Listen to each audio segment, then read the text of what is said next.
Pernah nggak kamu capek sendiri karena terlalu banyak mikir? Bukan karena masalahnya besar, tapi karena pikiranmu tidak berhenti bekerja. Kita sering menyebutnya overthinking. Menurut Epictetus, manusia sebenarnya tidak terganggu oleh kejadian, melainkan oleh cara mereka menilai kejadian tersebut. Artinya, masalahnya bukan di luar sana, masalahnya ada di dalam kepala kita.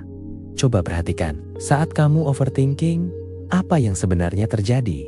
Kamu membayangkan masa depan. Skenario demi skenario, kemungkinan buruk demi kemungkinan buruk. Padahal belum tentu terjadi.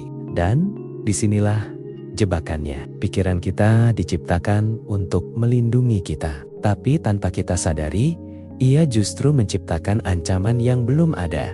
Kita takut ditolak, takut gagal, takut dipermalukan. Padahal semua itu masih kemungkinan, bukan kenyataan.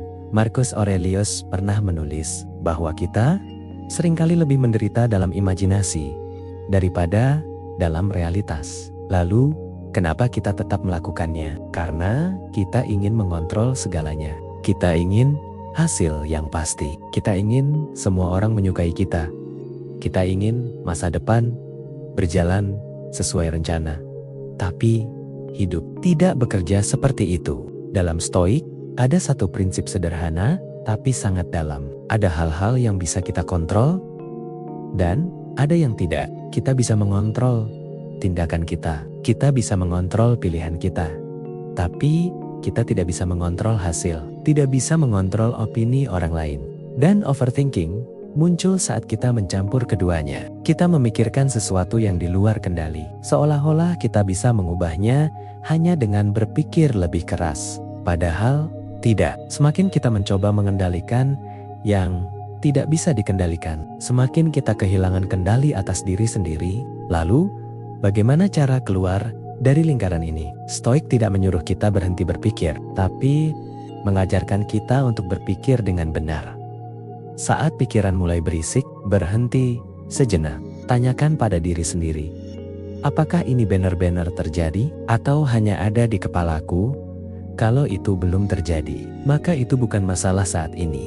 Kembalilah ke realita, ke apa yang benar-benar ada di depanmu, dan tanyakan lagi, apa yang bisa aku lakukan sekarang? Bukan besok, bukan nanti, tapi sekarang. Karena ketenangan bukan datang dari kepastian masa depan, tapi dari kejelasan tindakan di saat ini. Pada akhirnya, overthinking bukan tanda kamu lemah, itu tanda kamu terlalu mencoba mengendalikan hidup. Dan mungkin yang kamu butuhkan bukan lebih banyak jawaban, tapi keberanian untuk melepaskan.